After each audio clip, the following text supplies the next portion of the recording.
स्वागत बा आप सभी के आज के वीडियो में। तो आज के स्पेशल रिपोर्ट बा भोजपुरी के दबंग सुपरस्टार खेसारी लाल यादव और अंतरा सिंह प्रियंका के बारे में।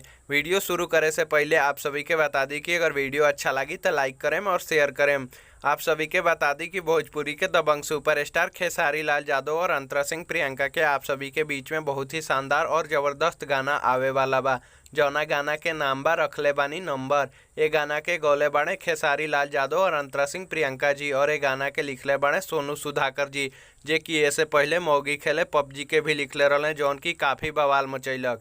और ये गाना के संगीत दिले बड़े शंकर सिंह जी। आप सभी के बता दी कि ये गाना के काल सुबह यानी 20 जून सुबह 6 बजे स्पीड रिकॉर्ड्स भोजपुरी के ऑफिशियल यूट्यूब चैनल पर रिलीज कर देहल जाई, जौना के आप सभी जाके सुन सके। तो आज के वीडियो में बस इतना ही। उम्मीद बा कि वीडियो आप सभी के पसंद आयल हुई। वीडियो के देखे खातिर आप सभी के बहुत बहुत धन्यवाद। अगर वीडियो अच्छा लगल तो लाइक करी, शेयर करी, और रोज ऐसा खबर सबसे पहले देखे खातिर हमनी के चैनल के भी सब्सक्राइब कर ली।